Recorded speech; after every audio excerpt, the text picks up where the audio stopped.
when I saw the band a couple weeks ago, I was just so thrilled with this idea of playing every night in September that I wanted to give them a chance to use this space.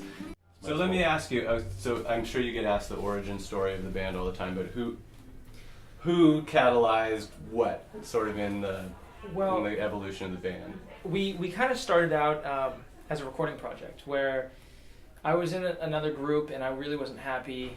We started kind of drifting away from making music for music, and they were really focused on like trying to be famous. It wasn't something that I wanted.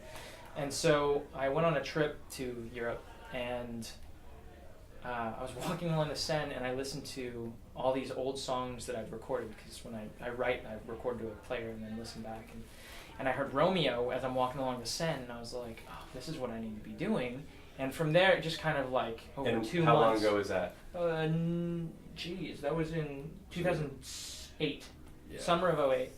3 years? Yeah, Wow. and I was like, it was weird. It was the first time. It was kind of like when you find what you're supposed to be doing, like in a moment. And from there, it was 2 months of just being in Norway, Sweden, Paris, and Italy. It's just constant, stimuli. So the album kind of poured out, and when we came home, like I said, I was really tired of the band, and I was thinking about leaving and just going back to school and doing something else. And John and I were like, well, we want to make something that we're proud of. And so we called around, we put flyers up all over the colleges, and we weren't looking for, the goal was not just to find like conservatory trained musicians or anything. Were you and John conservatory trained musicians? I went to UOP in Stockton for opera voice, and I did jazz voice as well with that whole Brubeck Institute stuff. And it's interesting because the two different sides, like the string players and Laura had never really had to rock out before, so you have to kind of, but it's that's the whole chemistry of the band. The rock out people and the chamber people. Finding that. And it's funny, it's too. It's not really like that anymore, though. No, yeah. It was at first. At first, it was like you got your 4 classical people and you see them and they're like playing the way they're trained, which is you make eye contact and you are very clear with your movements and how you like set beats and whatnot. And then there's Liam and John. It's true what Owen's saying. I learned more about music in this band from the extended family members than in the past 2 years than I ever did in conservatory. And that's kind of what we wanted with this project. When we put the flyers out, we wanted to find conservatory people and just people that wanted to make music so that they could kind of get together and experience that together, And there's this really interesting energy when you have somebody that all they play is, Mahler and Brahms, and then you have these people that never really get up on stage. They sing in the shower, and you put them on stage together. I got a call, and he's like, some guy's making, I think, an indie album or something, and he wants strings. He wants someone who can arrange and then contract string players and do the sessions. And I was like, sure. It was actually. I just graduated, so I was like. Graduated from the conservatory. I was like, oh, cool, something to do.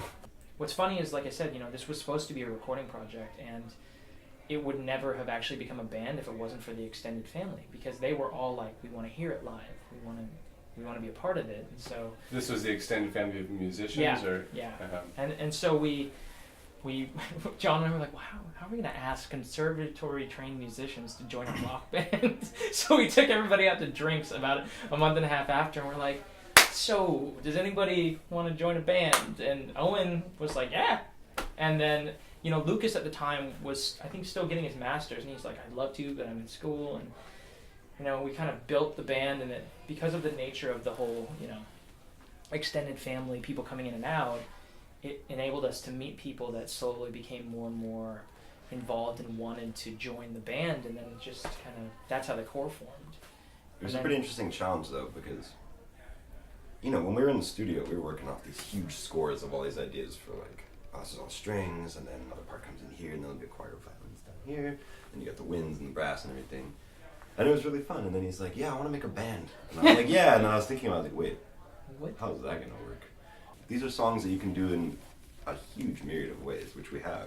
Sometimes slow with piano or big or electric and all sorts of stuff. So that makes it more fun for us. Just because you can never get complacent and bored performing if every show there's like a guy you've never played with before there.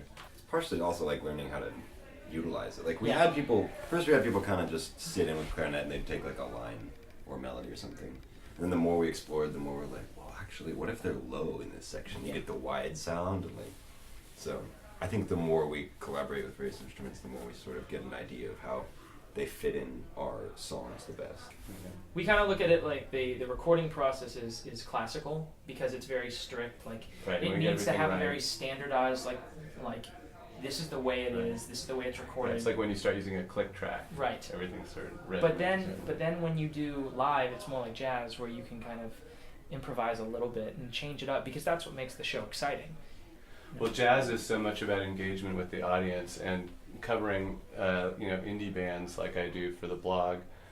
Some bands have very good music and are also very engaged with the audience, and they understand that the live thing is about chemistry. And some Right. bands, whether their music is good or bad, they just, want their music to sell everything, Right. and they don't engage. And what I loved so much about you guys when I first saw you is that you're such good musicians, but there's such emphasis on the relationship, the engagement with the audience, and the chemistry.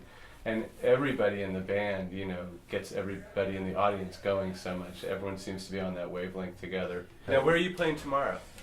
What day is tomorrow? Monday. Monday. And when are you playing the Apple Store? Is that the end Apple of the Store month? is the 30th. And which Yeah. Apple Store? Downtown. Downtown. Union Square. Union Square.